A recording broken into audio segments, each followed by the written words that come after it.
अस्सलाम वालेकुम दोस्तों, मैं हूं आसिफ अली और आप देख रहे हैं आसिफ अली टीवी। व्यूअर्स, आज हम WWE के एक बड़े सुपरस्टार रैंडी ऑर्टन की लाइफ और रेसलिंग कैरियर पर एक छोटी सी डॉक्यूमेंट्री लेकर हाजिर हुए हैं, क्योंकि जो मैसेज हमें हमारे व्यूअर्स की जानिब से मौसूल हुए हैं, इनमें ज़्यादातर मैसेजेस सफ़े अव्वल के रेसलर रैंडी ऑर्टन की डॉक्यूमेंट्री के मुतालिक थे। इसलिए हमारी कोशिश यही होती है कि हम पहले इसी टॉपिक या पर्सनैलिटी को टच करें जिसकी डिमांड हमारे सब्सक्राइबर की जानिब से ज़्यादा हो, और जिन टॉपिक्स पर हम वीडियोस अब तक नहीं बना पाए, इन पर भी जल्द वीडियोस लेकर आपकी खिदमत में हाजिर होंगे। दोस्तों, खूबसूरत जिस्म के मालिक रैंडी ऑर्टन भी एक अमेरिकन प्रोफेशनल रेसलर हैं। ये दौरे हाजिर में रेसलिंग की दुनिया के सुपरस्टार माने जाते हैं। ये WWE के मशहूर ब्रांड स्मैकडाउन के लिए परफॉर्म करते हैं। रैंडी ऑर्टन का सही नाम रैंडल कीथ ऑर्टन है। ये 1 अप्रैल 1980 को अमेरिकन रियासत टेनेसी में पैदा हुए, जबकि इनकी रिहाइश इस वक्त अमेरिकन रियासत मिजोरी में है। रैंडी ऑर्टन दौरे हाजिर के इन चंद सुपरस्टार रेसलर्स में से शामिल हैं जिन्होंने इंतहाई कम वक्त में खुद को अजीम पेशेवर रेसलर साबित किया। आने वाले चंद लम्हों में हम रैंडी ऑर्टन के कामयाब और पेशेवराना रेसलिंग कैरियर का जिक्र करेंगे।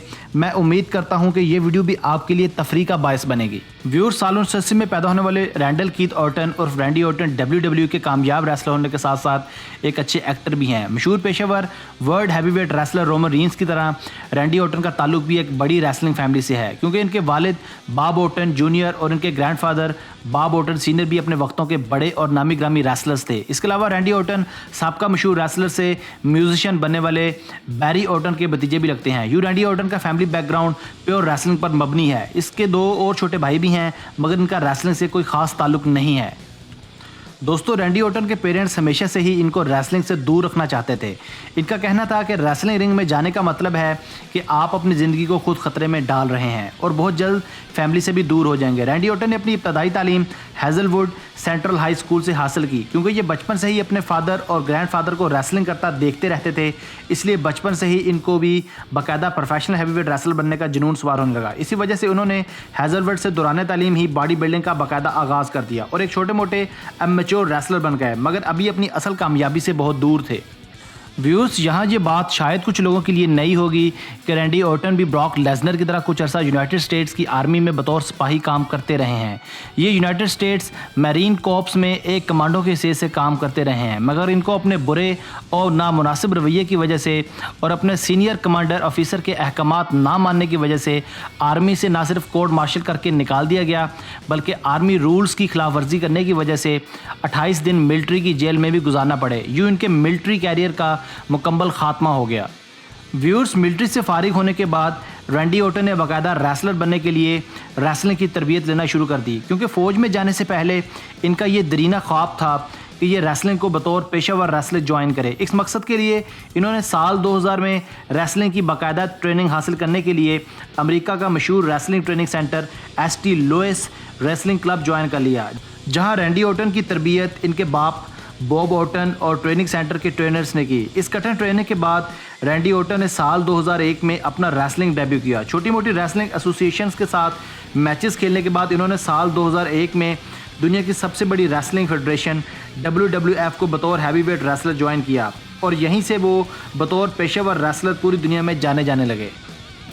व्यूअर्स, साल 2002 में रॉ ब्रांड में डेब्यू करने के सिर्फ चंद महीनों बाद रैंडी ऑर्टन को एक शदीद कंधे की इंजरी की वजह से कई महीनों तक रेसलिंग रिंग से बाहर रहना पड़ा। अपने कंधे की इंजरी के बाद जब वो दोबारा रिंग में उतरे तो इन्होंने WWE के एक बड़े स्टेबल एवोल्यूशन को ज्वाइन किया, जिसमें रिक फ्लेयर, ट्रिपल एच और बतिस्ता शामिल थे।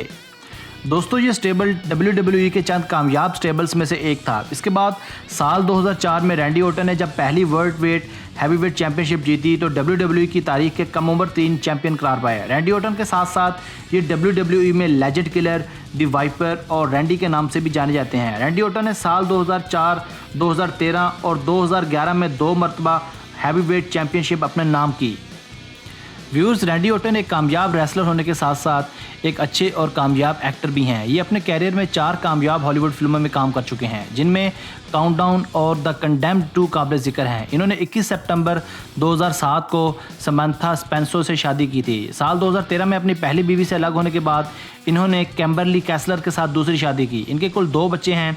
इनकी बिल्ड हाइट 6 फुट 5 इंच है, जबकि इनका बिल्ड वेट 110 किलोग्राम है। बड़े रेसलर होने के साथ साथ ये एक बड़ी माजूरी का भी शिकार हैं, क्योंकि इनको बचपन से ही हाइपर मोबाइल शोल्डर्स का मर्ज लाहक है। दोस्तों, अगर हम रैंडी ऑर्टन के ट्रैक रिकॉर्ड पर नज़र दौड़ाएं तो हमें पता चलता है कि ये वर्ल्ड हैवीवेट चैंपियनशिप 4 मरतबा, टैग टीम चैंपियनशिप 1 मरतबा, WWE चैंपियनशिप 9 मरतबा, WWE इंटरकॉन्टिनेंटल चैंपियनशिप 1 मरतबा, WWE SmackDown tag team championship 1 मरतबा, मनी इन बैंक 1 मरतबा, रॉयल नंबर 2 मरतबा 2009 और 2017 में शामिल हैं। व्यूअर्स, ओहायो वैली रेसलिंग से अपने कैरियर का आगाज़ करने वाले रैंडी ऑर्टन की प्रोफेशनल रेसलिंग लाइफ बड़ी बड़ी फतूहात से भरी पड़ी है। दोस्तों, मैं हूं आसिफ अली और आप देख रहे थे आसिफ अली टीवी। मैं उम्मीद करता हूं कि आपको ये वीडियो भी पसंद आई होगी। अपनी मोहब्बत का इजहार वीडियो को लाइक करके और राय का इजहार कमेंट्स करके कीजिएगा। हमें आपके कमेंट्स का शिद्दत से इंतज़ार रहेगा। Thanks for watching this video. Keep watching Asif Ali TV.